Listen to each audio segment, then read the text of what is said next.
ଜୟ ଜଗନ୍ନାଥ ସାଙ୍ଗମାନେ ଗୋଟେ କଥା କହୁଛି 4-6 ମାସ ତଳେ ଗୋଟେ ରାସ୍ତା ଭିଡ଼ିଓ ପକେଇଥିଲି ଯେଉଁଥିରେ ପାଣି ପଚ ବର୍ଷା ହେଉଥିଲା ଯେତେବେଳେ ପାଣି ପଚପଚ ହେଉଥିଲା ଏଇ କାଦୁଅ ପାଣି ଏପର୍ଯ୍ୟନ୍ତ ବି ରାସ୍ତା କାମ ହେଲାନି। ସେଥିରେ ଆମର ଜଗତସିଂହପୁର ଜିଲ୍ଲାର 3 ନମ୍ବର ଜୋନ୍ର ଜିଲ୍ଲା ପରିଷଦ ପିନାକୀ ଦାସ ଭାଇ କମେଣ୍ଟ କରିଥିଲେ ଯେ ଆଉ ମାସେ ପରେ ରାସ୍ତା କାମ ହେଇଯିବ, କିନ୍ତୁ 4-6 ମାସ ହେଲା ଏପର୍ଯ୍ୟନ୍ତ ରାସ୍ତା କାମ ହେଲାନି। ସେଥିରେ 4-6 ଜଣ ଭାଇ କହିଥିଲେ ଏଇଠି ସମୁଦ୍ର ଡିଭିଜନ ଯାଉଛି ଇଏ ହେଇପାରିବନି, ଯେ ବହୁତ ଜିନିଷ ହେଇଥିଲା। ଆଜି ଆଉ ଗୋଟେ ବିଷୟରେ ଆଜ୍ଞା କହୁଛି, ପାଣି ବିଷୟରେ। ଦେଖନ୍ତୁ ଆମେ ଏଠି ପାଣି କେମିତିଆ ପାଣି ପିଇକି ବଞ୍ଚୁଛୁ, ହଳଦିଆ ପାଣି, ଆଇରନ୍ ପାଣି। ଦେଖନ୍ତୁ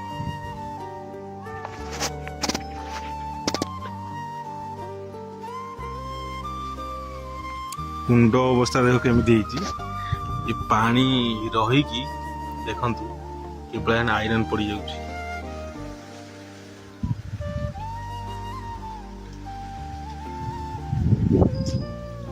ପାଣି ଦେଖନ୍ତୁ କେମିତି ସର ପଡ଼ିଯାଇଛି ପୁରା।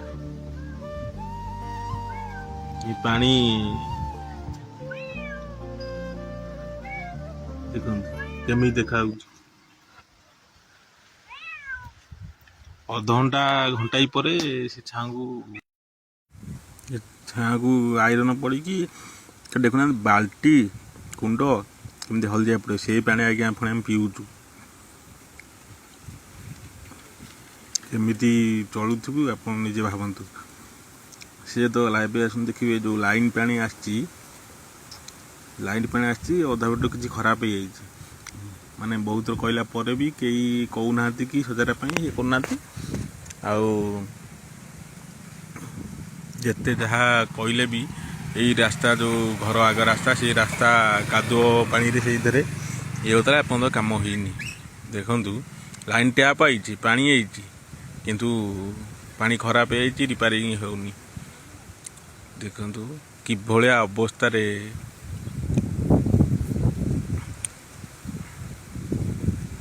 ଟ୍ୟାପ୍ ଅଛି କିନ୍ତୁ ପାଣି ସିଷ୍ଟମ ନାହିଁ। ସେଇ ଟ୍ୟୁବୱେଲ୍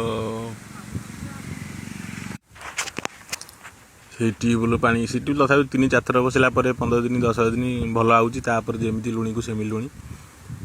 ଆଉ ସବୁ କିଛି ଅସୁବିଧା ସରକାର ତରଫରୁ, କିଛି ସବୁ ମାନେ କହନ୍ତନି ସୁବିଧା ଅଛି, କିନ୍ତୁ ଗରିବ ଲୋକଙ୍କ ପାଇଁ ନୁହେଁ, ବଡ଼ ଲୋକଙ୍କ ପାଇଁ। ଆଉ ଆହୁରି କିଛି ବି ଅଛି। ଦେଖନ୍ତୁ ପାଣି କେତେ ପଟେ ଆପଣ ବୁଝିବେ।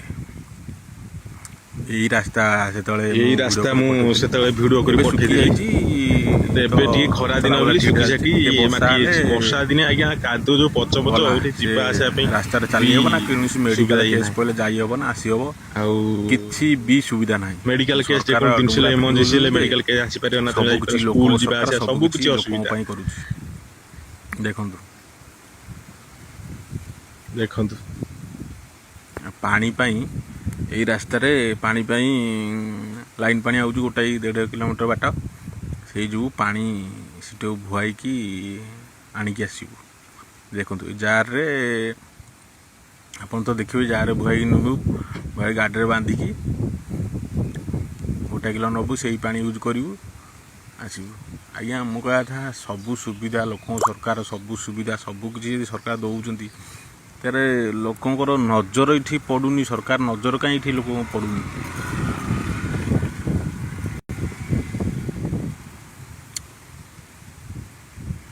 କିଭଳି ଅସୁବିଧାରେ ସମ୍ମୁଖୀନ ଏମିତି ଆମେ ହେଉଛୁ, କିନ୍ତୁ ଲୋକ ତ କେହି ଆବାଜ ଉଠେଇବେନି। କିନ୍ତୁ ପଛେ ଏମାନେ କହନ୍ତି ସେଇ ପାଣି ପିଇ, ହଳଦିଆ ପାଣି ପିଇ ଲୋକ ମରିଯିବେ ପଛେ, କିନ୍ତୁ ଆବାଜ ଉଠେଇବେନି। ଗାଡ଼ି ଥୁଆ ହେଇଛି, ଗାଡ଼ିରେ ବନ୍ଧା ହେବ, ଯିବ।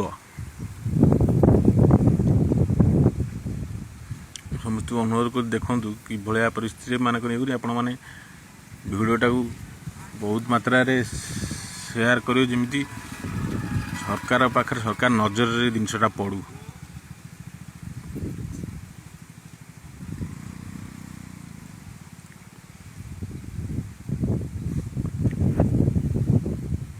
ସେଇ ରାସ୍ତା ଯେଉଁ ପଛ ରାସ୍ତା ଆକାଶ ଦେଖୁଛନ୍ତି ସେଇ ରାସ୍ତାରେ ବର୍ଷା ହେଲେ ଚଳିବନି। ଗୋଟାଏ କିଲୋମିଟର ଯାଏଁ ଦୂରରୁ ପାଣି ଆଣିକି ବୁହାଇକି ଆଣି ପିଇବୁ। ଚଳିବନି, ସେଇଥିରେ ଆମେ ଚଳିବୁ। ଆପଣମାନେ ନିଷ୍ପତ୍ତି କରନ୍ତୁ। ସେଇଥିରେ ଆମକୁ ଅନୁରୋଧ କେବଳ ପିଇବା ପାଣିଟା ସରକାର ପାଖରେ ପହଞ୍ଚିବା ଦରକାର। ପାଣିଟା ଆଣିକି ଦେଖନ୍ତୁ ଗାଡ଼ିରେ। ମୁଁ ଏମିତି ନୁହେଁ, ବହୁତ ଲୋକମାନେ କହନ୍ତି 20-30 ଘର ଯେଉଁ ଅଛନ୍ତି ତାଙ୍କ ପାଣି ସୁବିଧା ନାହିଁ। ସାଙ୍ଗମାନେ ତ ଦେଖିଲେ ସବୁ କିଛି, ମୁଁ ଆଉ କ'ଣ କହିବି। କିଛି ବି ପାଇପ୍ ଥରେ ନୁହଁ 3-4 ଥର ପାଇପ୍ ବସେଇ ସାରିଲେଣି। 15 ଦିନ 10 ଦିନ ସେମିତି ଆଉଛି, ପୁଣି ସେ ଯେମିତି ସେମିତି। ତ ଇଏ ମୁଁ ବଇଛି ଯୋଉ ଆଗ କ୍ୟାମେରାଟା ଦେଖାଉଛି ସେଇ ରାସ୍ତା, ସେ ରାସ୍ତା କରକେ ଲାଇନ୍ ପାଣି ଯାଇଛି। ଲାଇନ୍ ପାଣିଟା ଆଜ୍ଞା କି ମାନେ ଏପଟରେ ଆଡ଼କୁ 40-50 ଘର ଟୋଟାଲ୍ ଆମେ ରହୁଛୁ। ଲାଇନ୍ ପାଣିଟା ଯାଇଛି ସତ ସିନା, ମଝିରେ ସେଠୁ ଖରାପ ହେଇଯାଇଛି, କିନ୍ତୁ ଯେତେ କହିଲେ ବି କିଛି କମ୍ପ୍ଲେନ୍ ନାହିଁ। ସାଡ଼େ କାହାକୁ ବା କ'ଣ କହିବୁ, ଯେକୌଣସି ଟିକିଏ କଥା ହେଲା ରାଜନୀତି ପଶିଯାଉଛି। ତ ଏଥିପାଇଁ ମୁଁ ସମସ୍ତଙ୍କୁ ଅନୁରୋଧ କରୁଛି ଏଇ କଥାଟା କେମିତି ଅଧିକରୁ ଅଧିକ ସେୟାର କରନ୍ତୁ, ଯେମିତି ସରକାରଙ୍କ ପାଖରେ ହିଁ ପହଞ୍ଚିବ। ସମସ୍ତଙ୍କୁ ମୁଁ ଏତିକି ରିକ୍ୱେଷ୍ଟ କରୁଛି, ଅନୁରୋଧ କରୁଛି।